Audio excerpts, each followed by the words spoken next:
Good morning, my dear students. How are you? I hope you are good at your home.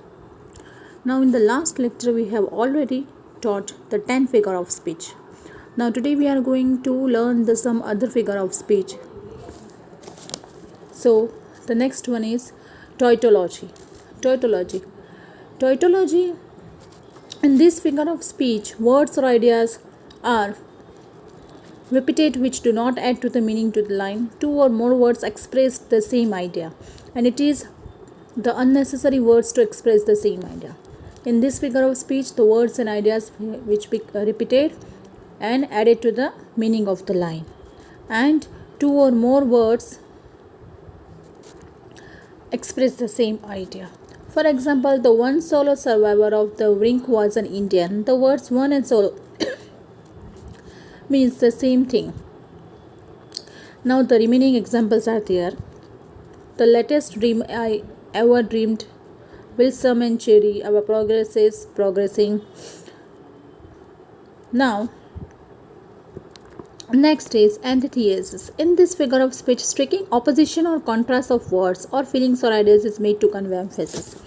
Means दो चीज़ों का opposition होता है ये figure of speech में.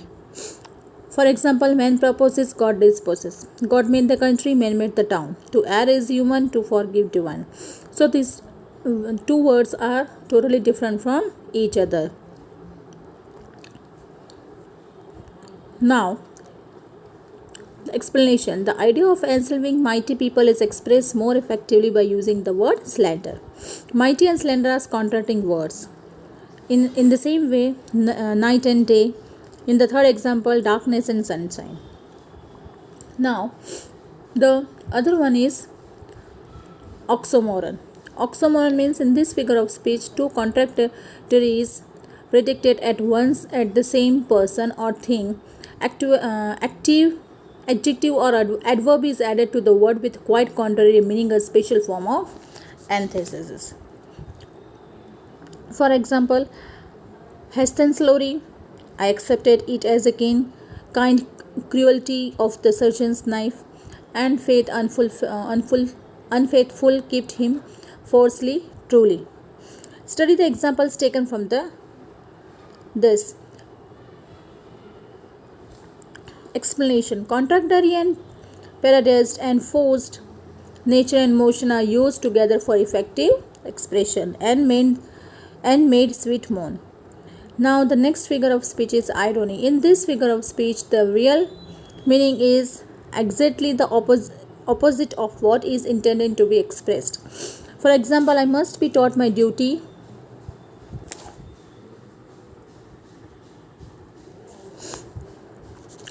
I must be taught my duty, and by you.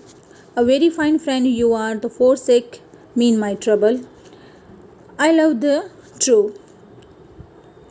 Explanation. The words love the true really convey that she never loved. Exactly the opposite meaning is conveys. In this figure of speech, there is a real meaning is exactly opposite of what is intended to be expressed.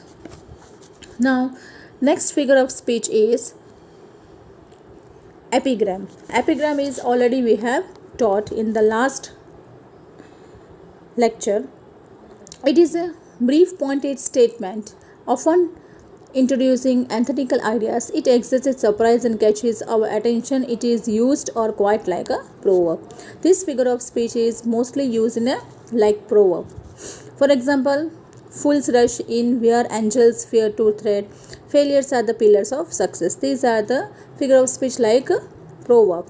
This is the epigram figure of speech. Now, next figure of speech is paradox. Paradox is an apparently self-contradictory statement which appears to be absurd but nevertheless is true. paradox figure of speech में self-contradictory statement होता है जो कभी true नहीं होता है. For example, the child is father of a man.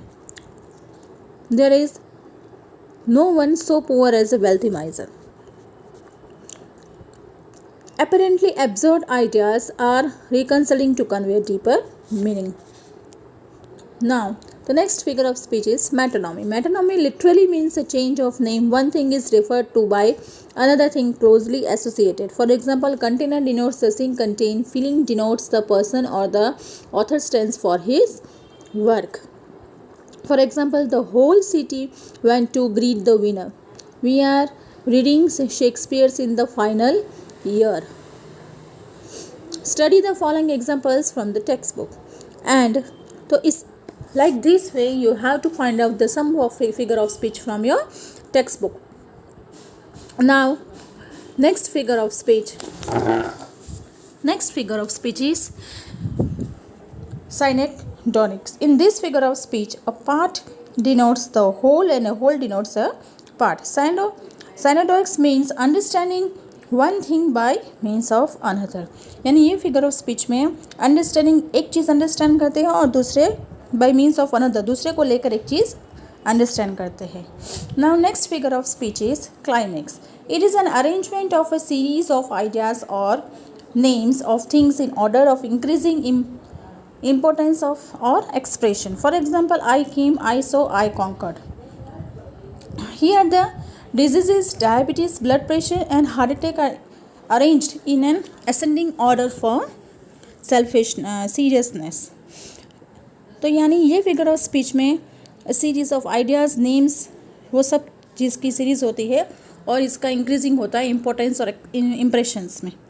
Now next figure of speech is anti climax. Anti climax is वो भी डिसेंडिंग वे में होता है.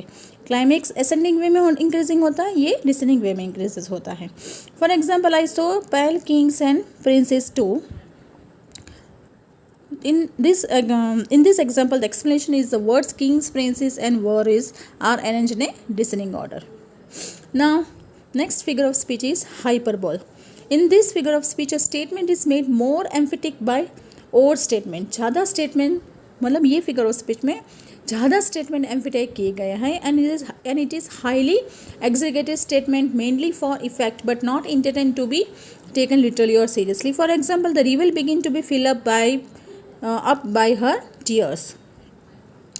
So, and the last figure of speech is literatious. In this figure of speech, something is strongly affirmed by the use of a negative. Do not मतलब कुछ strongly मतलब affair किया गया है नेगेटिव यूज़ में. Do not underestimate him, he is no fool. देखो negative हुआ. I was not a little surprise और हियरिंग सच न्यूज़. ठीक है.